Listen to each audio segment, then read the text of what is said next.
Hello, Comics Alternative fans. Before we start with the episode, we want to invite all of you to check out our Patreon campaign. That's right. Go to www.patreon.com/comicsalternative for more details. There you'll find more information about the campaign and the cool rewards levels we have. For as little as $1 a month, you can help us maintain good quality comics talk, and the more you contribute, the more perks you get. These include monthly podcast episodes exclusive to Patreon supporters, as well as the chance to help us choose which books we review on the show. So be sure to visit www.patreon.com/comicsalternative and become one of our proud podcast patrons. Yeah, and now on with the show. This is the Comics Alternative, episode 144, reviews of Black River, 8 House Arclight number 1, and Kilgore Quarterly number 6. This series presents information based in part on theory and conjecture. The producer's purpose is to suggest some possible explanations, but not necessarily the only ones, to the mysteries we will examine.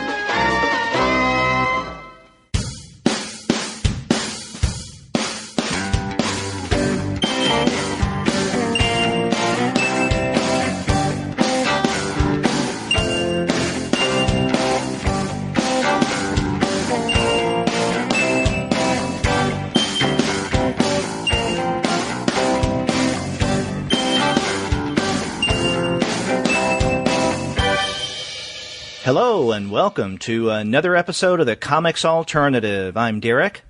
And I'm Gene, and we're two guys with PhDs talking about comics. That's right. And on this week's podcast, we're going to be looking at 3 new titles. First, we're going to be discussing Josh Simmons' new graphic novel, Black River. After that, we're going to look at issue number 1 of Graham and Marian Churchland's 8 House Arclight. And then after that, we're going to wrap up with the latest issue of the Kilgore Quarterly. That's number 6. But before we get to those titles, we want to let all of you guys know that this episode of the Comics Alternative is brought to you by the wonderful folks at Discount Comic Book Service. Go to their website, dcbservice.com, for all of your comics pre-ordering needs. There you'll find all DC, Marvel, Image, and Dark Horse titles at 40% off of the cover price if you pre-order. For all of the other publishers, you'll find that those discounts are 20 to 35% off cover price. And every single month, Gene, you're going to find some incredible specials there. Sometimes those specials are at 45% off cover price. Sometimes they're at 50%, but many times they become more impressive discounts than that. Bundle madness. That's right. Yeah, we got a bunch of Marvel and DC bundles this month at Discount Comic Book Service. We got a DC Kids bundle with all 2 DC Kids issues, which is not much of a bundle actually, but 50% off on those. DC's got a new series bundle and 2 different new series bundles and a 2 different returning series bundles also. All of those are at 50% off cover price. Except for the Green Lantern ones, those are 45% off for some reason.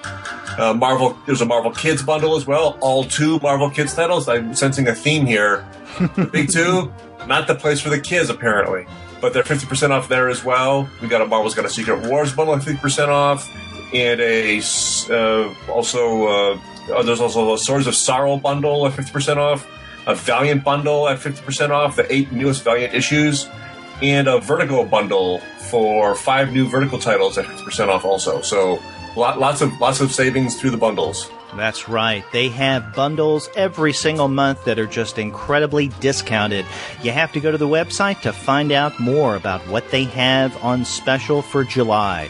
That's Discount Comic Book Service, dcbservice.com. Go there for all of your comics pre-ordering needs, and after you do get your comics there, please be sure to drop them a line and tell them that the 2 guys with PhDs sent you.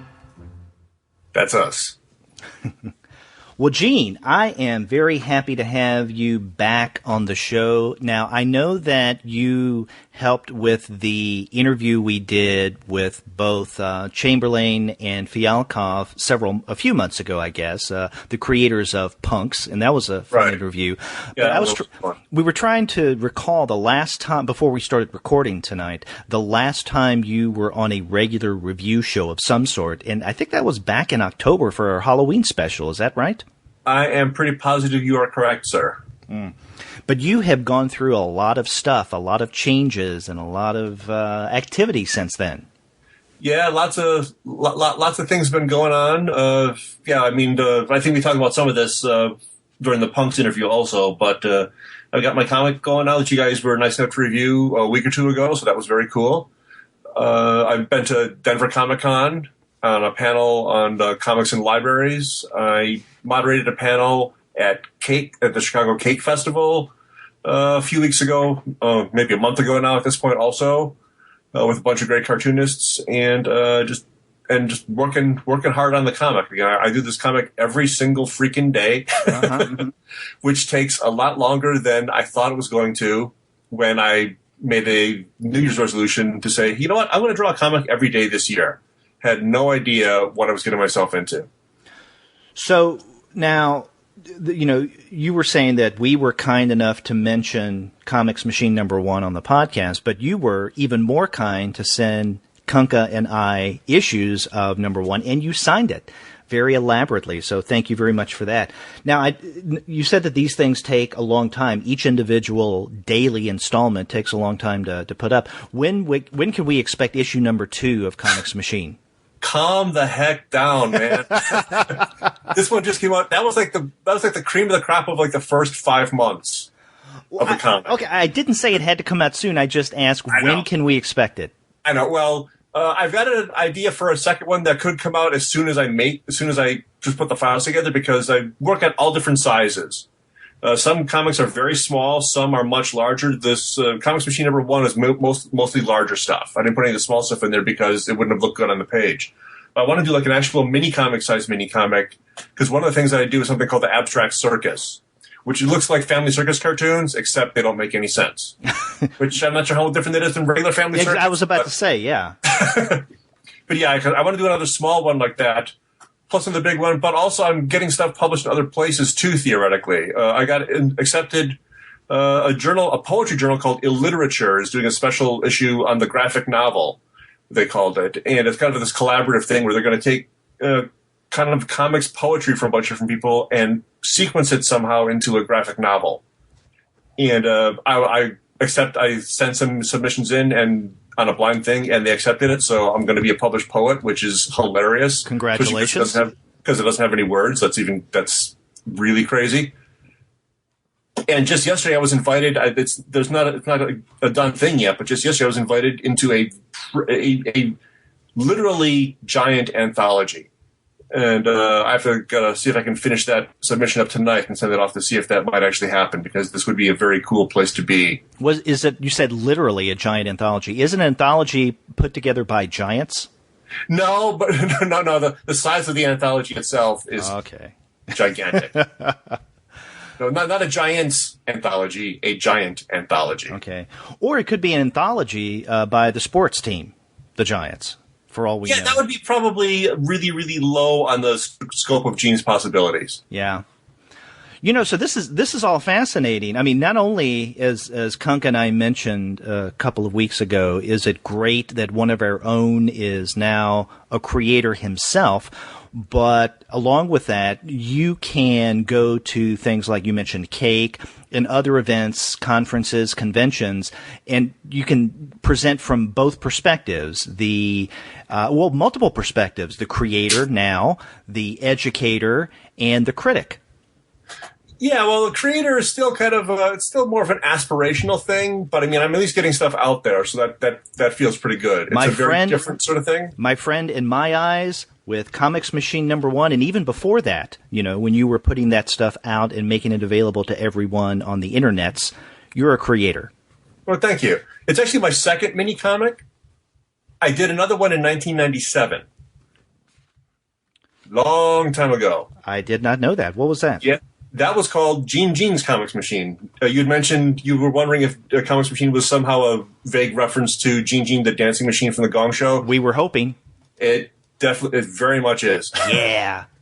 I have fond memories of Gene Gene, the dancing machine. Oh, me too.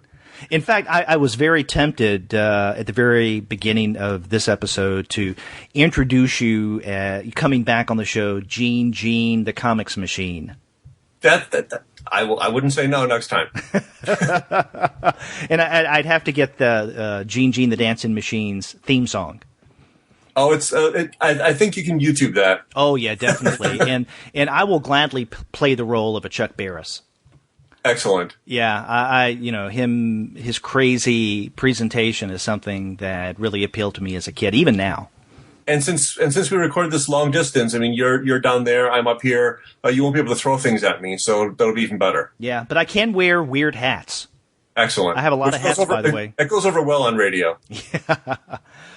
So, again, congratulations on Comics Machine #1. And for those of our listeners who did not hear us discuss a few weeks ago issue #1 of Comics Machine, where can they find Comics Machine #1?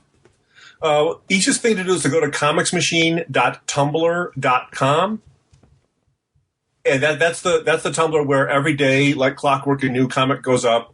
And if you click on my name up at the top, it takes you to elsewhere on the web. And the very first link there is to my Big Cartel page, which is where you can buy Comics Machine #1.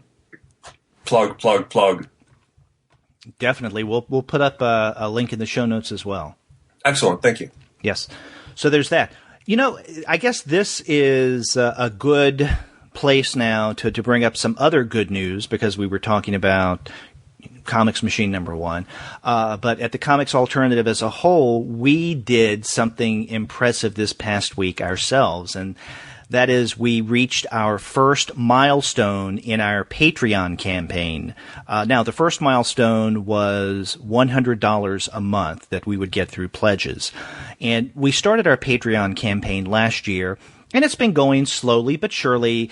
Little by little, we're getting more and more Patreon supporters, which is great. And I think that it's growing slowly. It's growing by word of mouth. But one of our podcast patrons, Christopher Michael, he became a patron back in May, and he had become a patron for $5 a month. Well, this past week he decided to up his game to $15 a month. Ooh, thank you. Yes, much thanks to Christopher. And not only does that give him access to those supplemental episodes that Kanka and I record and put up every month that are exclusive to Patreon patrons who support us at least $15 a month. Secret knowledge. Exactly. But also that put us over, or I guess right at the $100 milestone. So that was kind of a big deal. And I want to thank Christopher for doing that, for upping his game. And, he's just one of a number of podcast patrons who have pledged at least $5 or more. Others include Pratik Thompson, Art Bowser, Daniel White, Paul Lay, Salgood Sam, Michael Nohale, Tom Matthews, Don Witzel, Simon Brilsby, David Campbell, and Rainer Koshnick. All of those guys are official podcast patrons because they support us for at least $5 a month. But we have quite a number of $1 supporters, and so that's incredible. Thank you guys as well. Thank you, everyone. Yes, it does really help every little bit. Just $1 a month does go a long way. And one of the things that it does, it helps us to offset costs such as we incurred when we went to Heroes Con a few weeks ago. We had a table there at Heroes Con, as you may have seen. Wish you could have been there with you guys. Yeah, that was. I tried to convince you to hop a plane at the last minute and come down. All four of us could have been there. That would have been awesome. Yes, and I would finally get to meet you in person. It's hard to believe I've never met you in person. I know. I've met Kanka. That's about it. Yeah. Well, someday we'll see each other. Yeah. But yeah. So everything that patrons do through Patreon really does help. It doesn't matter how much. It could go all the way to $100. We don't have any $100 a month supporters, but for $100, what that does give you is the right to dictate to us what to review at least once per month. It will review anything, but we didn't think we'd get any takers there. TV guide, as long as it's a comic. Oh, okay. So if there's a TV guide comic I'm not aware of, I don't think that would be viable. But we really appreciate the support, you guys. Another bit of news before we get to the review is there was a tweet the other day from someone who follows us on Twitter. Zach Fig is what he goes by on Twitter. And he tweeted, "If it hadn't been for the two guys with PhDs, I'd never have picked Kurosagi Corpse Delivery Service." A few times over the past several months, and I think these have been during our preview shows where we go through the monthly catalog, we have highlighted the Kurosagi Corpse Delivery Service because Dark Horse Comics is starting to put these out in larger omnibus editions. And, I've loved the Kurosagi Corpse Delivery Service for years now. And so us mentioning that apparently got Zach Fig on Twitter interested. He picked it up and now he likes it. And so, that makes me feel good. It's like I've discovered a new comic thanks to you guys. And so I tweeted him back, "Thank you, that makes me feel good." And then he responded that he's picked up a few books that we've recommended or mentioned since he's been listening to the podcast. So, Zach Fig, thank you very much for mentioning us and telling us that we make some good recommendations at times. It's always good to feel like you're spreading the good news of comics. Mm-hmm. I love every time I turn on the news person to Linda Berry, I feel like I've justified my spot on this earth just a little more. Yeah. Well, speaking of spreading the good news of comics, you want to go ahead and get into the reviews. That sounds good.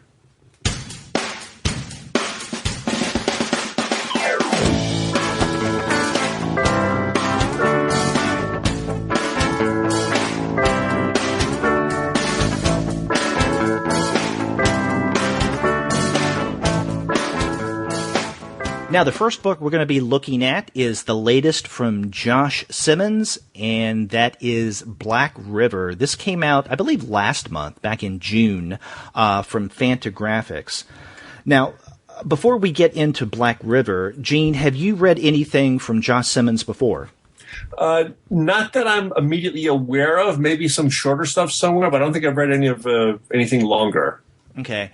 So I was looking at this pretty fresh. Yeah, and I may mention this at some point later on. I'm familiar with House. That came out in 2007. And in 2008, he published Jessica Farm. I have not read that, but I'm aware of it. And he also had a series between 2001 and 2004 through Top Shelf called Happy. And that's very different in tone from Black River. But let's start talking about Black River. How would you describe this graphic novel to the uninitiated? Well, it's kind of a post-apocalyptic road story with a group of primarily female protagonists wandering across kind of a washed-out, devastated American landscape, trying to survive and not always succeeding in that task. Understandably, given the way the world is at this point. Is it American? I'm pretty sure, yeah. Yeah, it could be. And the reason, I just assumed that it was North American, I guess because what they're speaking is English, but that doesn't necessarily mean that it takes place in North America. But the way that this is written, this could be taking place any number of places or at about any time. The only temporal marker that we have here, and it's not much of a marker, is that this is post-apocalyptic. That something catastrophic or some things catastrophic have occurred, and this is where this story picks up in that after. Yeah, well, it's you're right. It's North America. It's probably North America, and it might even be Canada, not even the United States, just because of the Northern Lights play a role once in a while. And exactly, a couple of those shots are pretty extraordinary in terms of what the sky looks like. Mm-hmm. Although that could also be radiation, so who knows? Who knows? And at one point, I can't remember where, but one of them mentioned something about, this is early in the book, that there are a variety of things that could go wrong to cause an apocalypse, and that all of them do. But that's not mentioned as if it were a fact. It almost is like a joke, I guess. Do you remember what I'm referring to? Yeah, this is again, just to get into the story a little bit, at one point they are trying to find a place to rest because they've been traveling for God knows how long, and they come across a person who, in what looks like a town, and a person directs them to a club, which is also kind of that's right, the comedian. And it's a place for stand-up comedy, which is an odd concept in an apocalypse. Smitty's. And we've got this crazy old stand-up comedian who talks about the apocalypse. So the apocalypse was weird, starting on page 29. Oh, that's right. He says, yeah, so the apocalypse was weird. As a kid, so many movie shows about it. So many ways for the world to die. Asteroid, nuclear, earthquake, volcano, virus, singularity. All the greatest hits. What a hoot when they all went down over just a few years. Okay, so... Yeah, although, again, I'm not sure he's our most reliable narrator either. Oh, exactly, yeah. Because so that's... right after that, we've got a thing between a correspondence between a couple of characters. Is that what happened, Secca? I don't think so. I don't know. The characters themselves don't really know, apparently, what all happened. Yeah. So, I mean, I only mention that as the only hint, and not even much of a hint. Like I said, this guy, I mean, it's within the context. I couldn't remember if this was in the journal that they had found at the very beginning or elsewhere. So I'm glad that you remembered that it was the comedian who said that. So, yeah, that kind of puts it even into more of a questionable light. But I don't think you need to know what happened or why it happened. The fact that we're in a post-apocalyptic world is where we get the story, and so that's what happens. But other than the fact that we're in an apocalypse or in a post-apocalyptic world, that's about all the information we get, and everything in this story unfolds before us, and that is basically the narrative. In other words, there's really no exposition at all. Right. Yeah, it's pretty much plot all the way through. Mm-hmm. Now, it being plot most of the way through, do you think that made it a successful story for you? Well, I'm not sure if that would be my deciding factor in it. I like the art in this a lot. Some of the art is actually breathtaking, especially when we stop and pause and get kind of like these landscape things. Or there are several places where I'm in my notes where I just said, "Look at that sky." Mm-hmm. There are things that happen up in the sky that, besides the Northern Lights panel, that first panel early on, looks beautiful, and it looks like a really kind of hyper-realistic portrait of the Northern Lights. You talking about on page 12? Yeah, probably. Yeah. Page 12, and even actually 7 is the real big one. But then, yeah, it kind of goes follows along through that scene a lot. Yeah, 12 is another good one too. But you've got a lot of other places around as we go through where you look up at the sky and you just see these amazing tendrils. It's almost like Cthulhu arms, or I don't know what it is. Partially it becomes like these kind of abstract marks on the page almost, rather than trying to look like, it's not trying to look like clouds. It's this otherworldly sort of thing, and they're just really, really beautiful to look at. Mm-hmm. And that I liked a lot. The plot itself, I don't know, maybe I'm a little kind of zombie apocalypse out, sort of. Not that this is a zombie story at all, but there's a lot of managing humanity to man and managing humanity to woman.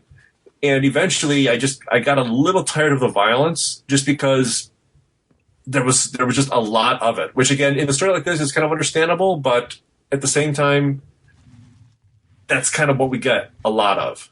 Yes, exactly. In fact, what you just said, a couple things I want to key in on. One of those, you mentioned zombie narratives, and you're right, this is not a zombie narrative, but I have to tell you, as much as I like The Walking Dead, the comic and the television series, one of the things it has done is to, this is probably not the best choice of words, but kind of ruined us when it comes to post-apocalyptic narratives, in that, at least with me, I immediately think of Walking Dead as some kind of touchstone. Now, not that all apocalyptic or post-apocalyptic stories have to be zombie narratives, and I would call Walking Dead more of a survivalist post-apocalyptic story than I would a zombie title. And yeah, this is definitely a survivalist sort of thing. Yes, it is. But in that sense, it does remind me quite a bit of Walking Dead, the comic, but I think especially the television show. Given the scenarios that our protagonists find themselves in, Sika, who is the leader, and the rest of her crew, and I think the most important encounter they have takes place about the middle part of the book, and you mentioned the male on female violence. I mean, this is where things get starkest and darkest and grimmest and the most disturbing, I think.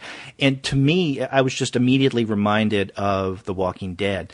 But again, this is not a zombie narrative by any sense. And so, I mean, that's one thing I wanted to underscore in what you said a moment ago. And the other thing is the violence here.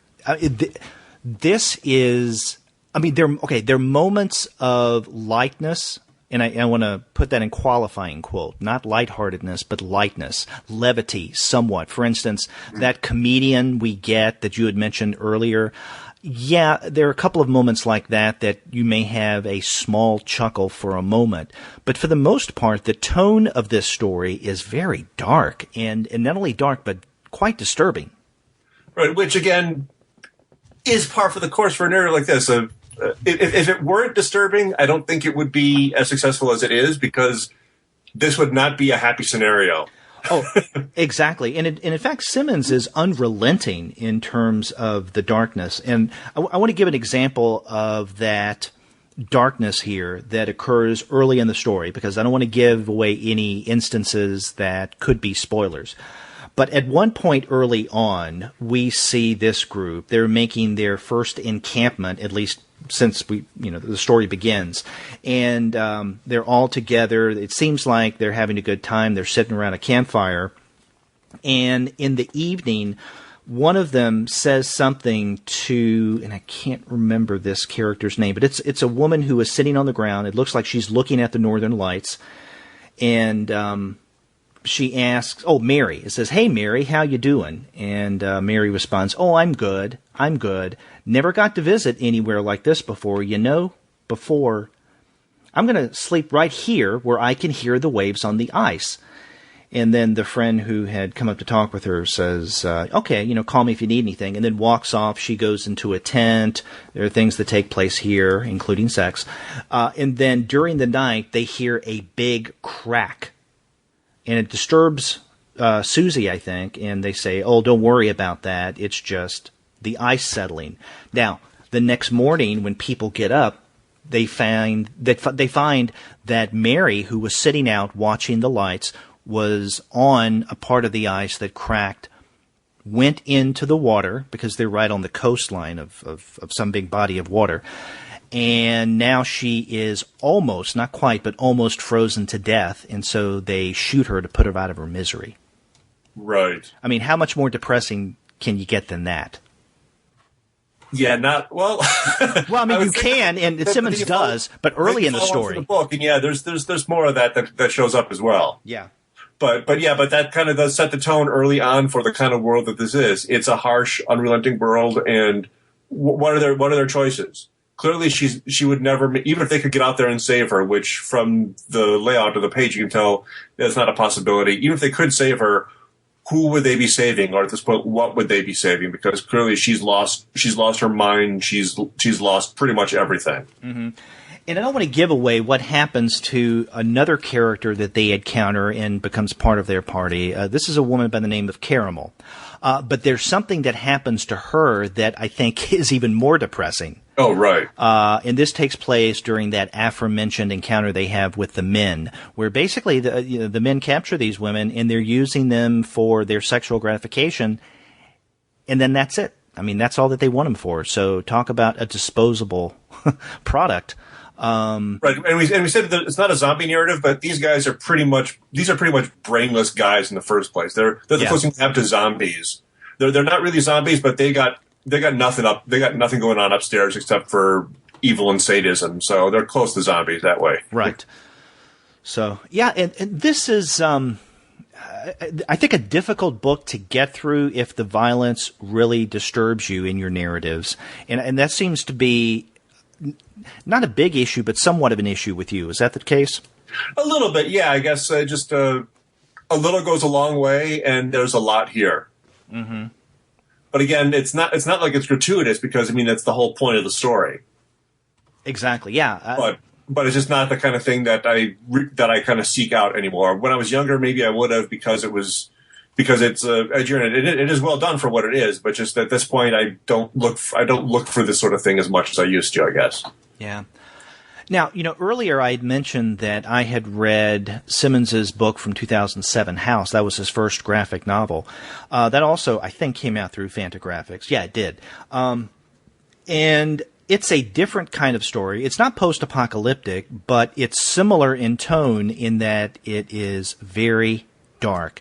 House is the story of three young people who find this, not so much of a house as it is a mansion, and it seems to be some mansion that is expansive. It seems to go on for forever. It has a very deep interior. So these three characters go into a house. They start looking around, exploring, and then each of them, one by one, becomes lost in one way or another. And it's about how each of them attempts to survive. Mm-hmm. Not a survival story like Black River, but, I mean, it's nonetheless, it deals with the attempt to survive, especially in the final pages of that book. And it does end on a very grim, dark note. And so in that way, it's also like Black River. And I haven't read Jessica Farm, so I don't know what that one is like in comparison. But I can tell you that Simmons's 4-issue series and I think there were only 4 issues, from Top Shelf, Happy, very different in tone. I mean, that had kind of an offbeat, wacky sense of humor at times, which is very different from what we get in Black River. So, I mentioned that there are a couple of moments of semi-levity in Black River, but I think those are swallowed up in the darkness. Yeah, but again, I just want to hit again just kind of some of the graphic qualities of this book. And there's, even though the subject matter is ugly, and even some of the things that happen, well, clearly a lot of things that happen are ugly. There's also moments of just graphic lyricism throughout the book. Oh, beautiful art! Beautiful art. Which I would love to read more of Josh Simmons just to look at the pictures. But I'm curious to read some of the other stuff as well. But I love the way the lines are on the page in this book. Mm-hmm. I wanted to ask you, what do you think the title refers to? Sounds like death to me. Because I think that's one way that you can read the title, and that's what I was thinking going through, let's say, the first 2/3 of the book. And I don't want to mention too much because we don't deal in spoilers, but there's something that occurs in the last third that involves the aforementioned character Caramel. Right.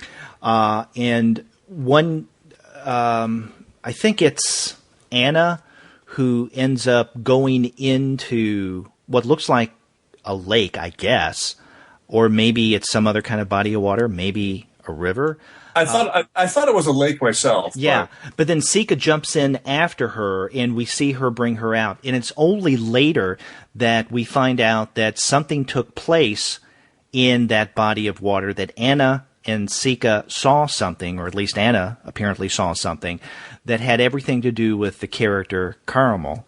And so I'm wondering if, because that's a major event and a major revelation in this book. So I'm wondering if maybe the title could also refer to what took place in that body of water. Maybe it was a river. I don't know. Quite possibly. And again, I don't think we have to know what it means necessarily. Right. But yeah, it's certainly another thing that kind of resonates as you're going through. I would tell my writing students, there's not necessarily a right answer, but there are if you can recognize patterns and try to make sense of those patterns somehow. And I think that's what we're doing here. Looking at the words of the title and trying to figure out how they resonate throughout the rest of the book, either thematically or visually as well. Mm-hmm.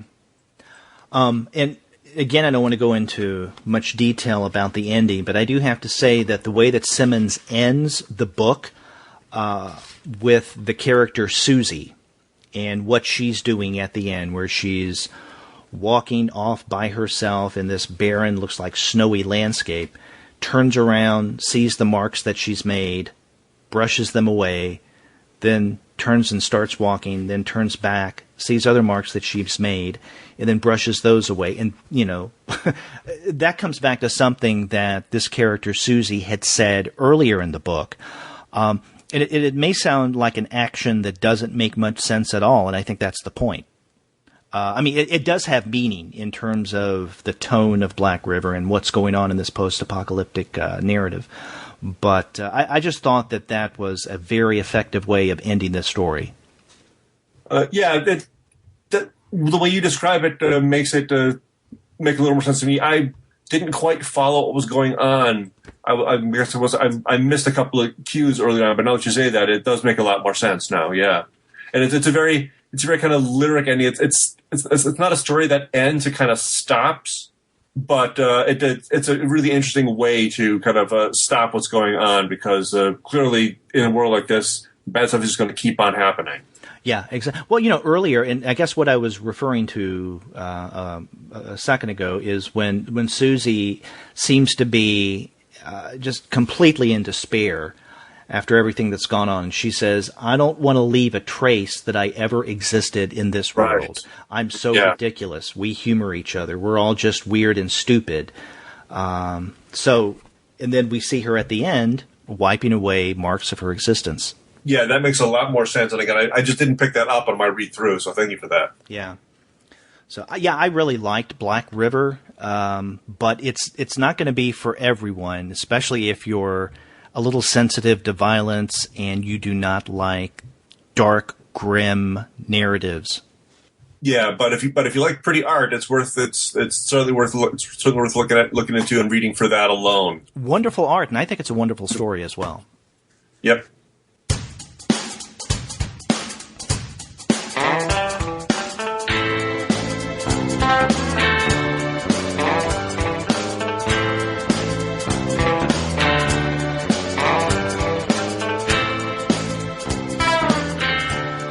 So, Gene, you want to move on to the next title that we're looking at today? Yes, your next title is 8 House, Arclight, yeah.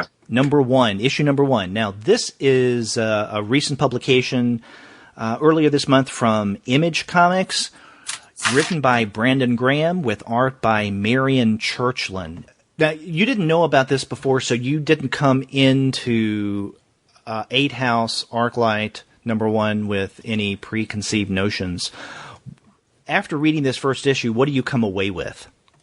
I want to read a lot more of it. Uh-huh. It's kind of it's bordering on high fantasy, sort of. Mm-hmm. With there are spells, there are different realms, sort of.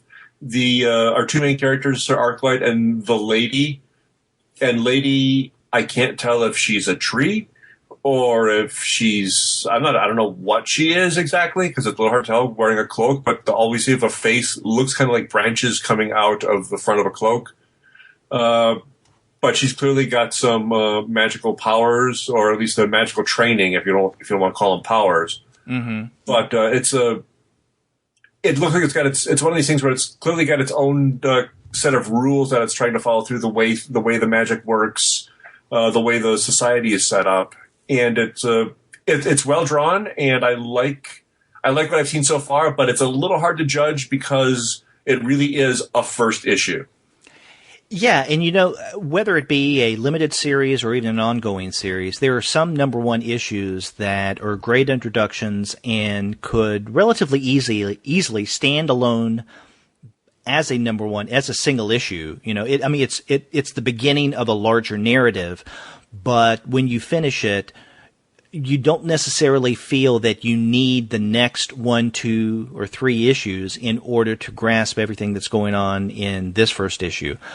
Now I'm not saying that that's a good thing or a bad thing, but it's just the way it is. I mean, this is one of those comics, number one issues that when you get to the end, I don't know about you, but I felt that I needed a little more information. I got enough with this first issue, but this is one that as it's collected, or after it's collected, I feel that I'll get much more out of this first issue. I think so, definitely. And again, I don't think that's a fault of the issue at all, just because that's serialized storytelling in the 21st century. We're not living in the done in one Marvel team up of the 70s issue, right. Of the 70s era, where a story begins and ends over the course of 17 pages. They're clearly telling something that's much larger than that. And I think we get a really good setup of what the world is like, what some of the interrelationships are, what some of the narrative tensions are as we go through. But it really suggests a lot more and introduces a lot more than it actually explains, which again is not a problem for me at all. Yeah, I mean, I was satisfied with this first issue, and if I still have a lot of questions after getting to the end of this first issue, that's fine. That just makes me want to anticipate the next issue all the more. Now, there have been some instances where number one issues leave you hanging. They have a lot of questions, but it still doesn't feel very satisfying. This is not one of those. Right, no, absolutely not. Yeah. Now, you mentioned Churchland's art. I remember when this was solicited a couple of months back, and I saw a good sample of this first issue. I thought, this Churchland is a great team-up with Brandon Graham, because I can see her art working really well with the kind of stuff that Brandon Graham does. So I think it's a good pairing, and I'm interested to see how this first volume of 8 House pans out. And the art, I think, is one of the highlights here. But I don't want to shortchange the story itself, because there is a lot packed into this first issue. Now, you had mentioned that one of the two main characters that were introduced here, Lady, we don't know her name outside of Lady, that she is some kind of royalty or nobility, and she seems to have a face and also hands that look twig-like or branch-like. Right. There's a sense as we get into the first issue that this is not her original body, that right. she It's had not actual form. Right. She had a different form early on, and there's one point where we see her, because the story begins with her and Sir Arclight, on a journey, and they're searching for something. There's some kind of creature, and we don't know exactly what this creature is, but it's something that's magical that has come through the realm, and they're trying to find out more information about it.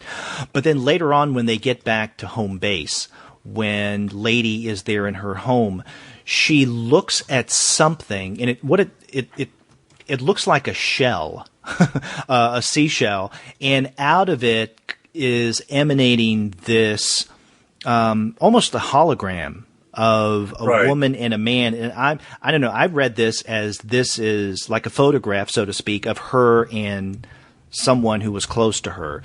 So that this woman in this holographic, if that's what we may call it, representation, is what she used to look like. It certainly feels like that could be what we're seeing there. I mean, I think that's probably what we've got. It's possible that it's not, but it probably is, which would make sense, because there's no other characters in the story so far that look like the current Lady does. Mm-hmm. All the other characters are pretty much human. And then we get that hint at the end that someone has returned, and this someone has everything to do with Lady. Right, but it's again, it's a little unclear as to Right. what that is, which again, it's the first issue. Right. Yeah. So, this returning figure could be who Lady was originally in some weird way. I mean, it's hard to explain it. I mean, because as you pointed out, this is a really complex fantasy that we have going on here. So, and I think that's one of this first issue's really strong points. For this to be just one issue, Graham, along with Churchland, have woven quite a complex, fantastical world to set everything up. Yeah, it looks like a good bit of world building has gone on behind the scenes, and what we're not getting is the info dump of here is this world, and let me lay out all the rules and regulations for you.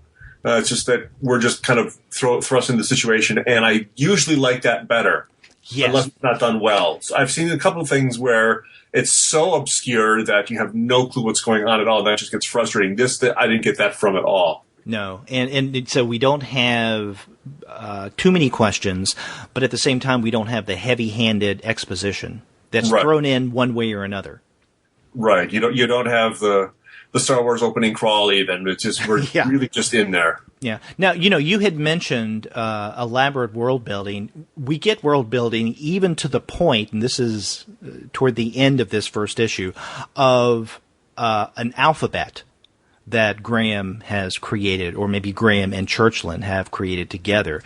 And let's talk a bit about this, because before you and I started to record this episode, we were talking about the significance and even the mystery behind this alphabet.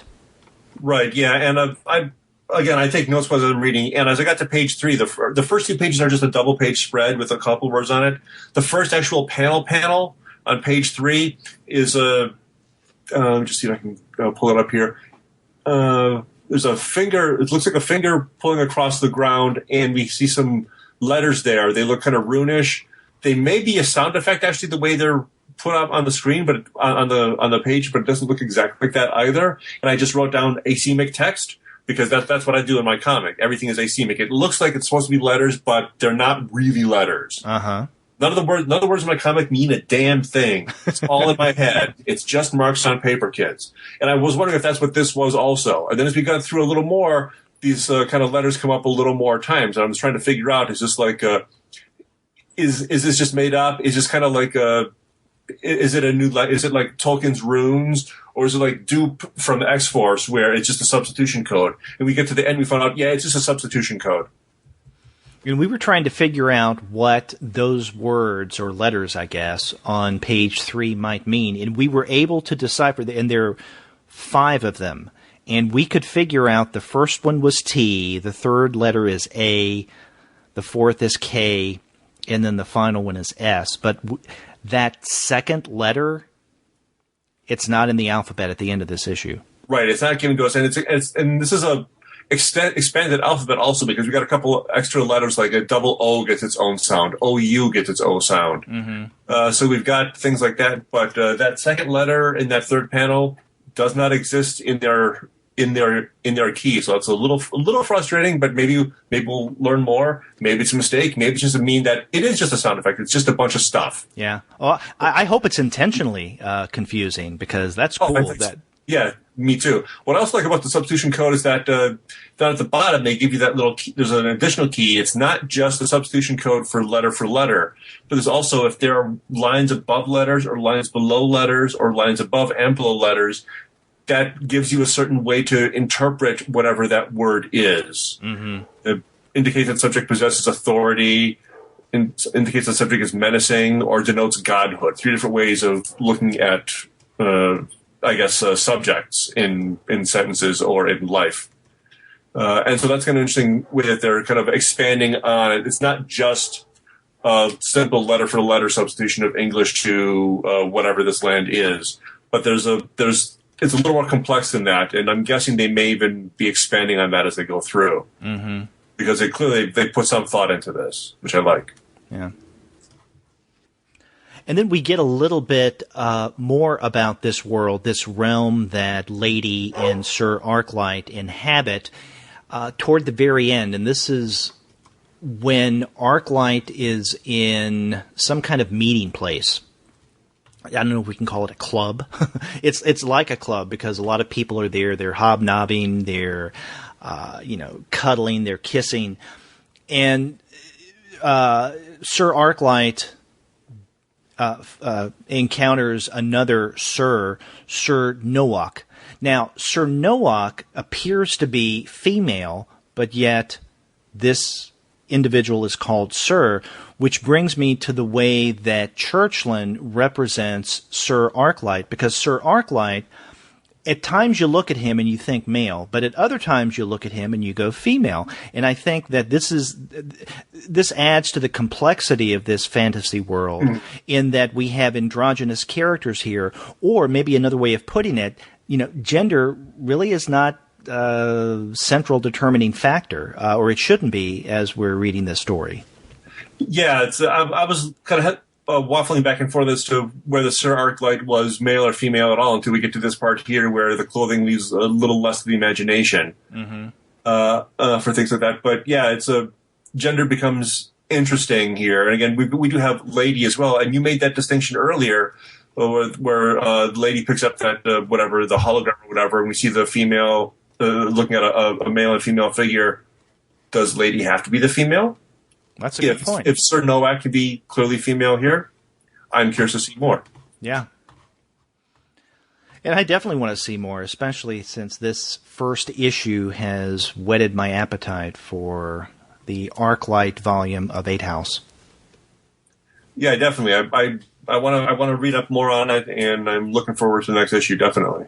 Yeah, and also it's good to see more work from Brendan Graham. I know that I really liked his King City and his work on Prophet. I don't know if you were reading any of his stuff in Prophet.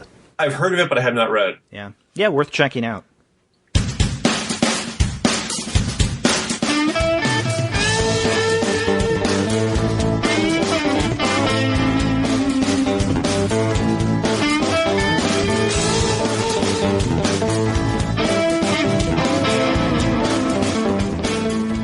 So, Gene, you want to get to the last title that we're discussing today.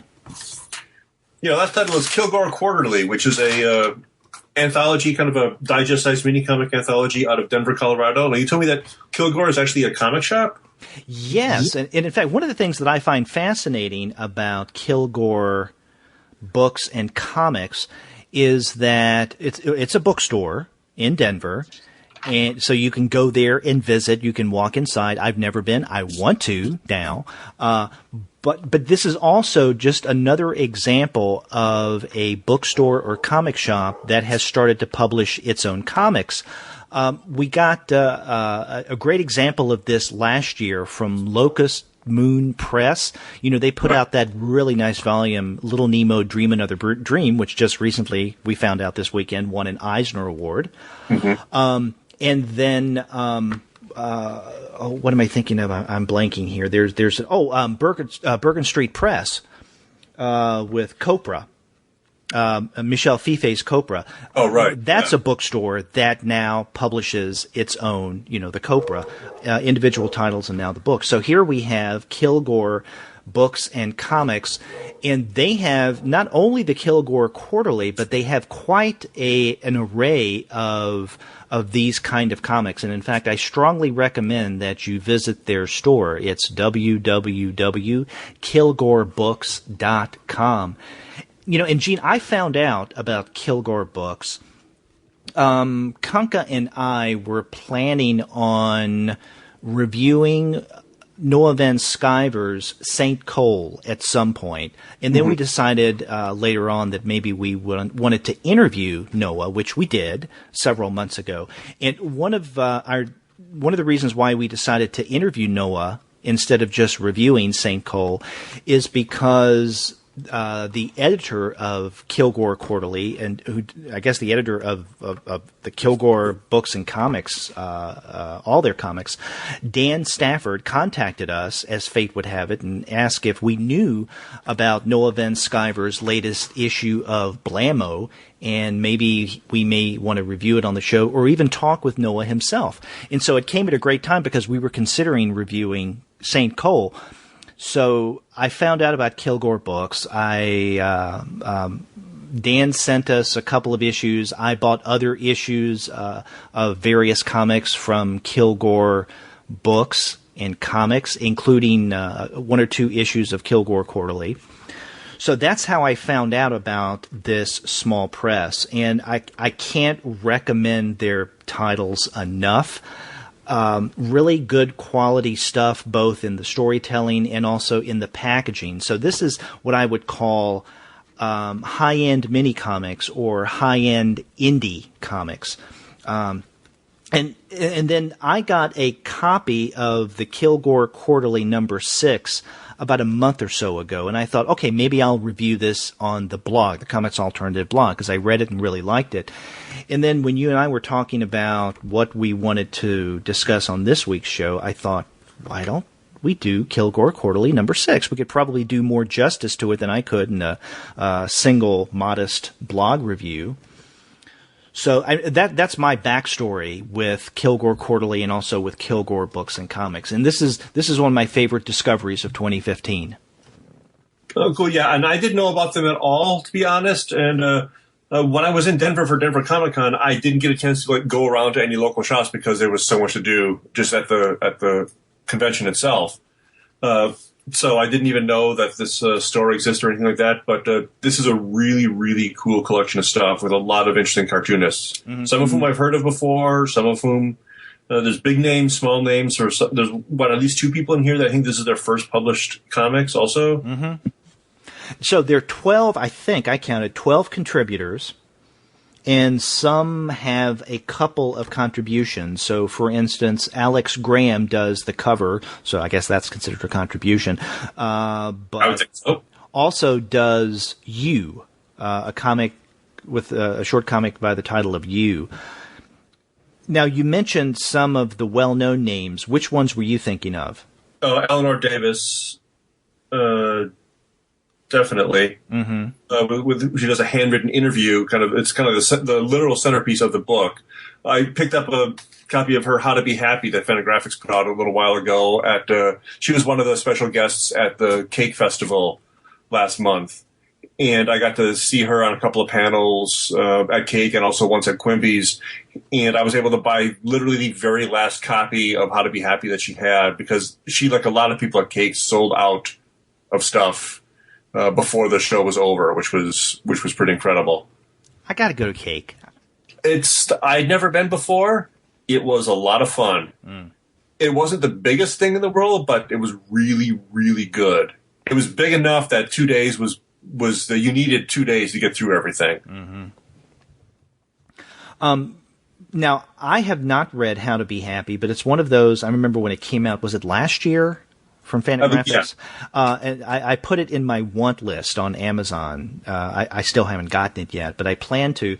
And that's one of the. So she's one of the 2 creators that I would say are fairly big, and not to sell the other contributors to Kilgore Quarterly number 6 short. It's just that both Eleanor Davis and then Noah Van Sciver have gotten a lot more traction. They're probably definitely the 2 biggest names in here. Yeah, exactly. And the thing I love about Noah Van Sciver and Kilgore is that, Noah has been putting out for a few years now books with other publishers, in particular Fantagraphics. He did that book on Lincoln.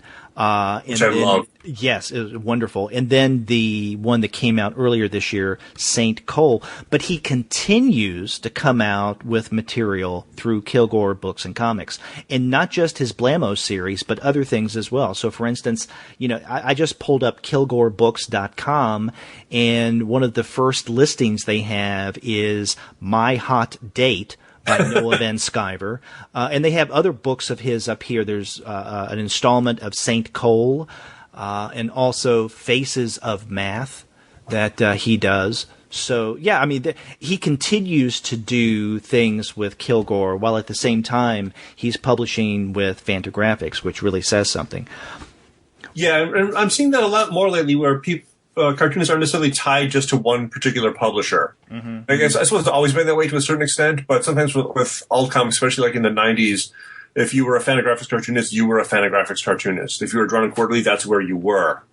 But I think a lot of people, I'm not sure exactly why, maybe just because people are just doing more stuff and the internet introduced you to more people, but I see a lot of people with their work in more than one place. Because, some things need to be a Fantagraphics book, some things kind of makes sense in a kind of a mini comics context also. Mm-hmm. Exactly. Yeah, I was thinking as you were saying that, I was thinking of the example of Gilbert Hernandez. Now, this is someone who, does a lot of stuff through, he's done some stuff through Vertigo, and in fact, it was announced this weekend in San Diego that there's going to be a new Vertigo title coming out soon, or in the not-too-distant future, that Gilbert is writing, and Darwin Cook is going to be illustrating. So that's something to look forward to. But he's also come out with books through Dark Horse, but I will always think of him as a Fantagraphics creator. Right. Because Love and Rockets basically has, to a large degree, defined what Fantagraphics is and what it's become over the years. Oh yeah, was it their very first comics publication? If it wasn't the first, it was maybe the second or third at most. Mm-hmm. Love and Rockets was, and yeah, it kind of like clearly summed up what the Comics Journal Fantagraphics aesthetic was aiming for, the kind of comics they were looking for. Love and Rockets was kind of like the thing. Yeah, and it made a lot of sense for them. But at the same time, again, once they started branching out from doing strictly just the Love and Rockets title, it kind of made more sense maybe to spread things around, because Fantagraphics probably couldn't afford to put out every single thing that the brothers did individually. Yeah. Well, coming back to Kilgore Quarterly number 6, I mean, right. Fantagraphics, when it first started, it was introducing a lot of creators that no one had ever heard of before, and I think that's one of the great things about the Kilgore Quarterly. I mean, here we have issue number 6, and you can get some back issues off of Kilgore Books and Comics website, but you can see that they publish people that you may recognize, like Noel Van Sciver and Eleanor Davis, but most of these creators I am not familiar with. Alex Nall, Rich Sparks, Sarah Lighton, Meg Golding, but their works are incredible. Yeah, there's one thing I'm not quite sure of is why there are so many Chicago people in a Denver anthology, which I have no problem with. But again, I've met a couple of the people here, blah blah blah blah blah. I'm missing it. Like Amara Leipzig was one of the Cake people also. So I've met her. Rich Sparks I haven't met yet. He's in Chicago. But his stuff is on Facebook, and he's hilarious. Mm-hmm. His art, his story in Kilgore. If we can actually talk about one of the stories in the book again, his thing, which is in the inside, front, and back cover, Church Boiler Expert, which is about as strange a story as it is a title. It's kind of a love story that takes place because of what's in a church basement. And it's nothing lascivious. It's nothing bizarre. It's just a little odd. But I love this. I love this style. This is a very kind of a cartoony style for him. He's got a couple other styles that he works in as well. If you're friends with him on Facebook, you will find the craziest freaking stuff, and it's all really, really good. I'm looking forward to a lot more from him. This is more narrative than kind of stuff that he's doing now, but I like it a lot. Well, what other things is he doing now? Well, how do you explain what he's doing? He'll post like 2 or 3 drawings a day. I don't know how he has the time to do as much as he does, but he's got like this band of characters. One of them, they're the Rink Boys, which they look like 3 1950s accountants with kind of slick back hair and pencils in their pockets, and they go on adventures which aren't really adventures. Or like he'll have like dudes and dudettes from like a 50s dude ranch, and they just like do weird things, and like anatomy doesn't always work. It's so hard to describe. They're more drawings than comics, although sometimes they're comics. But he's got a really, really off-kilter sensibility, which I like a lot. It's really hard to do justice to it in words because the drawings are so oddly expressive. For a while, he went through this thing where it was always a man and a woman, and they always wore domino masks. So they looked like they were supposed to be superheroes, but again, they were dressed like accountants or debutantes, and just like buying a glass of milk or something like that. But like with really hyperbolized titles and things like that. Very, very bizarre looking. It's funny, when I first saw Sparks' work on the inside front cover, the first, I guess, installment of Church Boiler Expert, for some reason I immediately thought of Doug Allen. This does has a Doug Allen look to it. It does. Who's one of my favorite cartoonists that we never hear from anymore. Yeah, I was just going through some of my Comics 45s when I came across it just last night, and I found a Doug Allen 45 that I've got. Wow. But so yeah, I think that I really like Church Boiler Expert. Great sense of humor, and in fact, I don't want to say that the contributions in issue number 6 of Kilgore Quarterly, my favorites are the ones that are funny, because not all of them are funny, or at least not ha-ha funny. I mean, some are a little more subtly humorous, but there are a couple that are quite overtly humorous that are some of my favorites. And one of those is Barry, My Imaginary Friend, by Matthias San Juan. Yeah, that's funny, but it's also really dark too. It is. Well, yeah, and I you're right. I think it's overtly funny, but it is a dark kind of humor. And basically, this is a story about a guy who breaks into this little boy's room. And the kid, we get a little exposition at the very beginning. His family has just moved to another neighborhood. He's having problem meeting people. And he's at the age where kids like him get imaginary friends. So one night he's in bed, and some sweaty guy in a t-shirt, a sleeveless t-shirt. In a wife beater. A wife beater, yeah, breaks in. And the kid says, "Hey, who are you? What is this?" And the guy introduces himself as Barry. And then the kid says, "Are you my new imaginary friend?" And the guy goes with that. Yeah, kid. I'm a creation of your mind. And it the adventures that they have, I don't know. It's hilarious. Because they play, at one point, the kid is explaining that, when mom and dad went to work, we played treasure hunt, and as the kids has a flashlight, Barry is going through the liquor cabinet of his parents, and then the kid says, or we played hide and seek, and as the boy is downstairs counting, Barry has his pants down, whacking off, and he's looking in, I guess it's the kid's sister's room. It's just weird humor, and that is one of my favorite stories in this issue. Yeah, it's weird because it goes with the humor and it goes with the darkness. It's like there are two stories going on at the same time. Mm-hmm. But we find that Barry, I mean, he does have a past himself in this story, and this is one of the longer of the contributions of Kilgore Quarterly number 6. Because most of them are a page or two at most. This one is, 5 pages long. I think the only one that's longer is the Eleanor Davis illustrated interview. Right. Now, you mentioned this earlier. Let's talk a bit about that one. You're right. This one comes in the very middle of the book. And this is an interview, I guess, with herself, or it's based on questions that she has been receiving since the publication of How to Be Happy.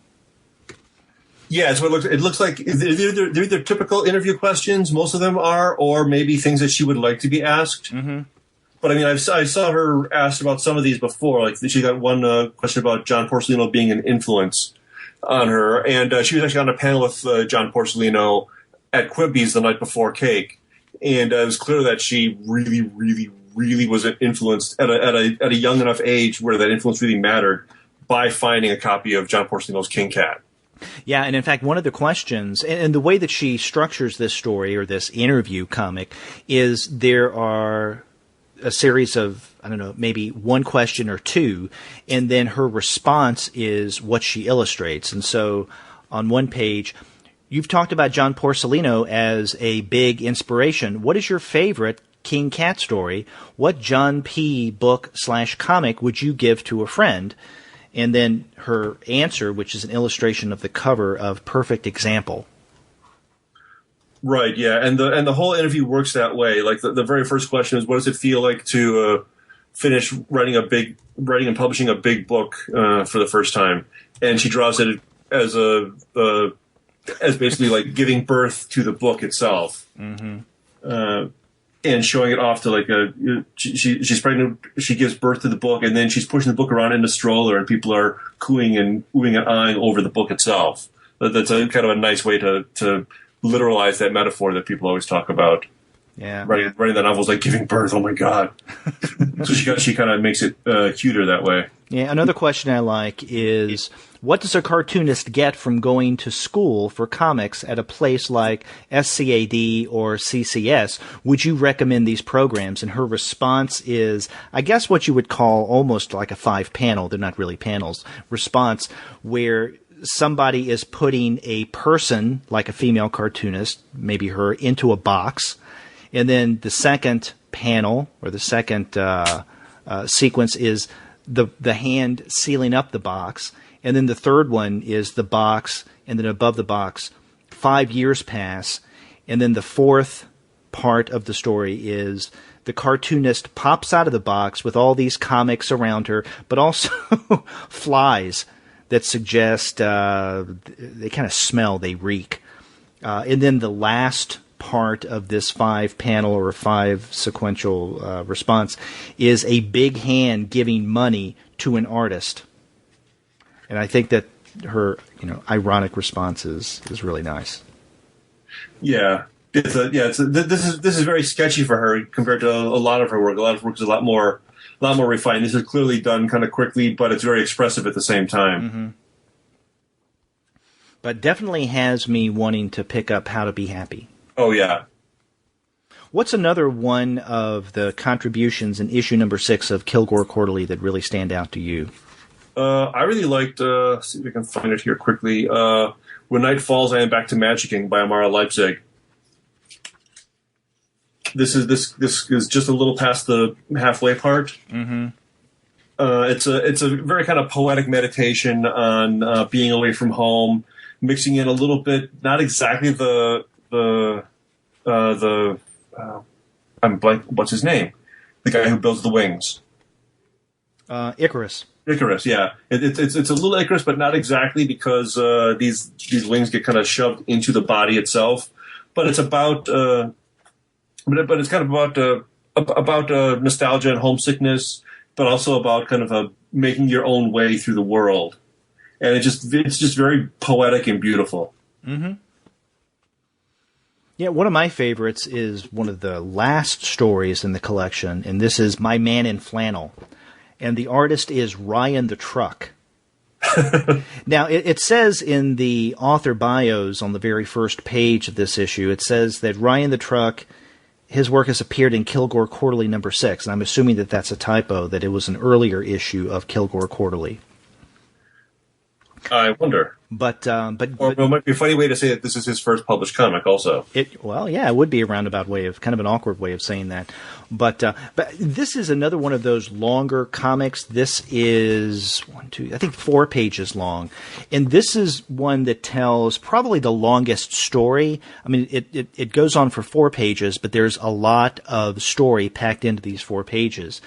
And so it is Ryan's, it's an autobiographical comic, I assume, and it's about when he was younger being a big fan of the Minutemen, the group, and what it meant to him and how he came into his own as a musician listening to them. And then kind of, we can assume by the end of this story, kind of drifting away as he's gotten older because he's doing his own thing as an artist. But this, I think, is a good example of an I think the autobiographical contribution to this issue of Kilgore Quarterly.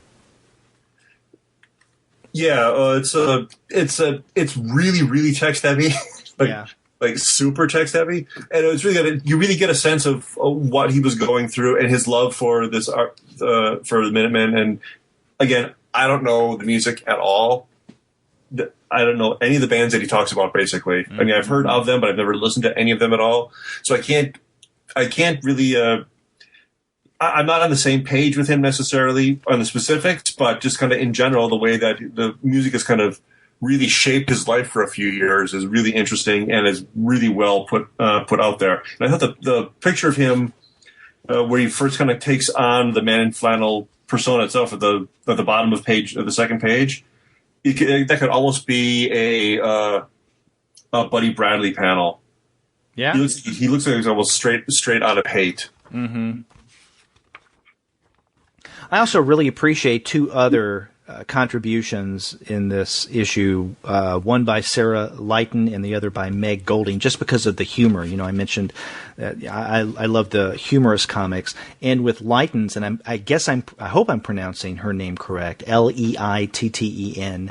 This one is a one-pager called Morning Huddle, and basically it's a guy standing up talking to other people about how things are just kind of lousy, that they just need to get away from everything. They need to, leave their job and start a new life. Because this guy's standing up at the lectern saying, "All right, well, welcome everyone. It's nice to see some new faces. First off, I'd like to congratulate us all for getting through another day without completely losing it. I know it's been a tough couple of months, and it's only going to get worse, so hold on. As you can see, this graph indicates an increase in stress. I know what you're thinking, and that is, what are we going to do? I'm proposing we give up now and quit. I know it seems absurd because we just started, but," and then the rest of the comic is basically his rationale for why they should just give up whatever it is that they're all doing. Yeah, and I'm trying to figure out, is his audience really just like stuffed animals and dolls? Or are these anthropomorphic type characters?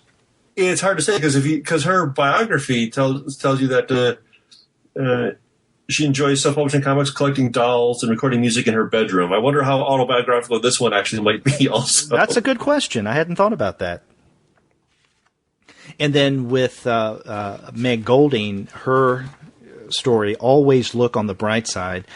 And this could be autobiographical for all we know as well, because she is writing about the dilemma of an artist who is worrying if her work is ever going to have any impact, or if she's going to die unrecognized. I mean, and literally unrecognized. Is she going to die and no one will know where her decomposing body is except for her cat?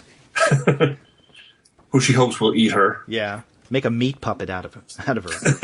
So, again, I get humor, but of a darker vein. Right, yeah. And Alex Now's once again, the very first story is another one of those kind of a slice of life. It's a humor, but also a little darker humor as well, kind of like a crush he had from afar that kind of gets taken a little too far. Yeah. With a style that's a little Ivan Brunetti, sort of, but not exactly. Yeah, you're right. Yeah, I hadn't thought of that, but that is, I guess, reminiscent of Brunetti's style. Yeah, a little bit, but it's like an extended diary entry, sort of, or kind of a reminiscence, sort of. But it's clearly more about him than the object of his affection. Mm-hmm. And then but I like the kind of the kind of denseness of the page as well. Yeah, and then a couple other contributions we haven't mentioned yet is one by Susan Choi, The Precarious Road, and then Joe Leonard's Two Specials. Now, Two Specials is about a couple guys getting drunk, having just two more specials, right? What kind of beer is that? I can't remember now. It's Colt 45. Colt 45, yeah. And that's special, all right. And two shots. Yeah. But then the Precarious Road is probably maybe the more or the most artsy / abstract of all the contributions in this collection. Would you agree? I don't know if that's the best definitely. way of putting it. It's the most artsy, or at least kind of it's more enigmatic. It's the least straightforward story, I guess you'd say. Exactly. I'm not exactly sure there is some kind of story going on in The Precarious Road, but it's definitely not linear. Yeah, well, the road itself is precarious, but I think her life itself is precarious as well. And there's a poodle that is spooky as hell.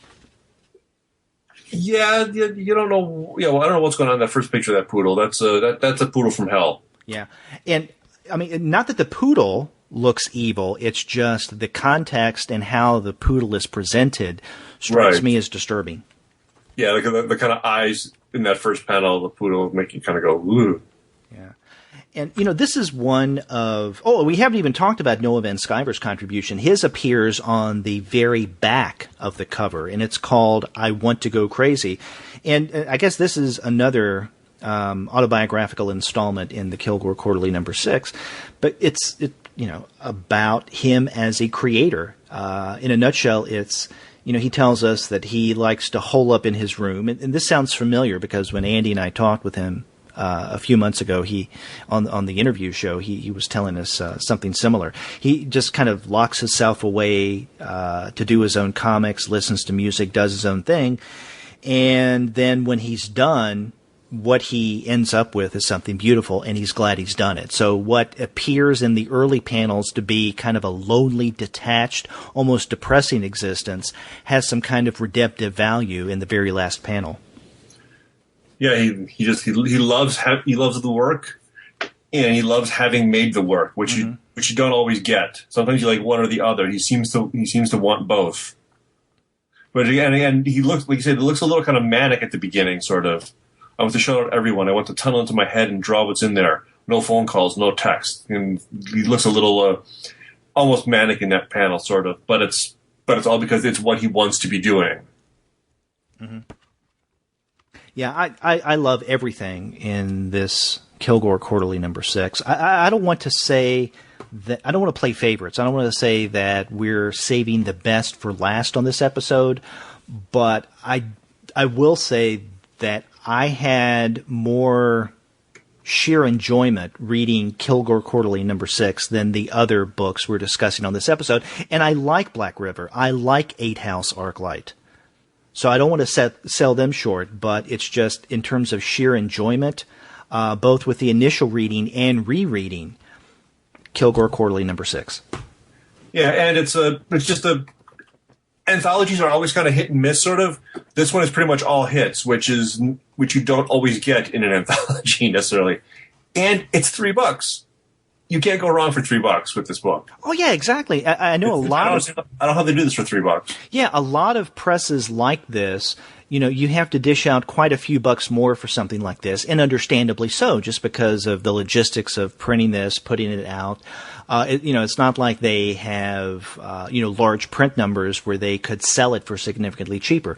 $3, definitely worth shelling out for. Yeah, this is comics for love. Yes, and it has me wanting to go to Denver now, and not just the Denver airport. The only time I've been in Denver, like 2 or 3 times, has just been at the Denver airport making some kind of connection somewhere else. So I got to get out of the airport. I got to go to Denver. I got to go to Kilgore Books and Comics, because there seems to be quite an active Denver comic scene. Yeah, that's my understanding as well. Again, I've only been there twice, both times for conventions, so I've never really gotten outside of whatever convention center I happened to be in at the time. But yeah, I'd like to know more about the Denver place and see what's going on up there. And I also want to know what the Chicago connection is, because again, we've got a bunch of Chicago people in here as well. Well, let's get in touch with Dan and ask him. Yeah. And again, we do want to thank Dan Stafford for not only sending each of us this issue of Kilgore Quarterly, number 6, but also earlier in the year putting me, Andy, and the entire Comics Alternative team onto Kilgore Books and Comics. A lot of really good stuff from them.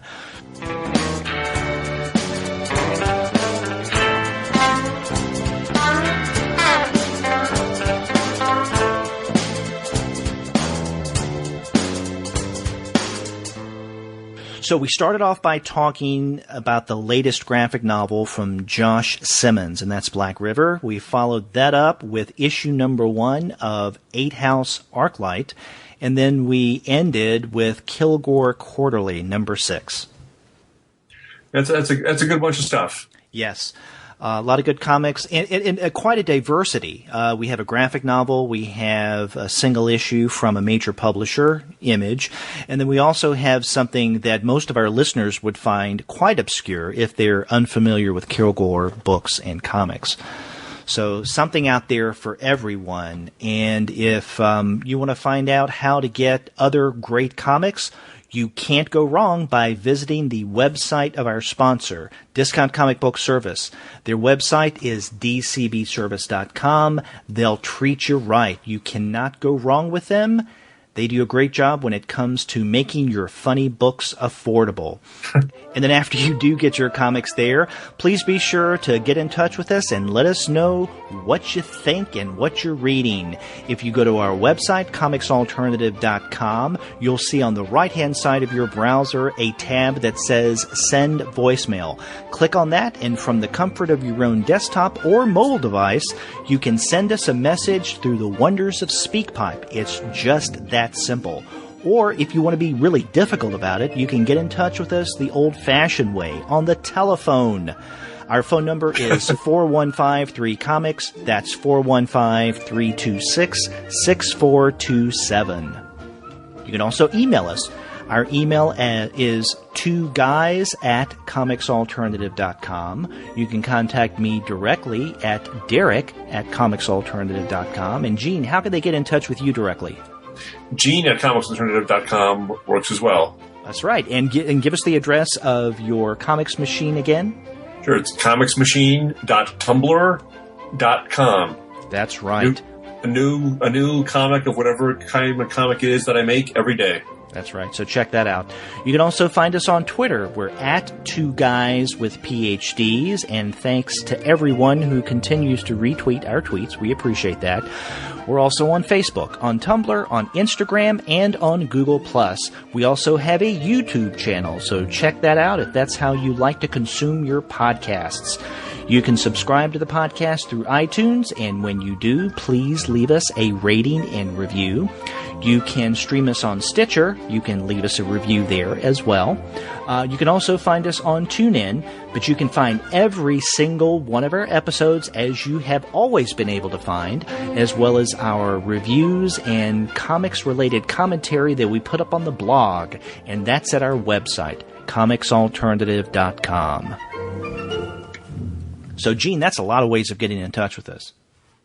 This is the most connected damn thing I've ever been a part of. Yes, and we like for you guys to connect with us, whether you get in touch with us those ways or participate on our forum, or if you decide to do what Christopher Michael does and become a podcast patron. We definitely appreciate that. Ka-ching us, man. Ka-ching us. That's right. Ka-ching us, definitely. And until we get the next ka-ching, I'm Derek. And I'm Gene. We'll see you next time. Take care.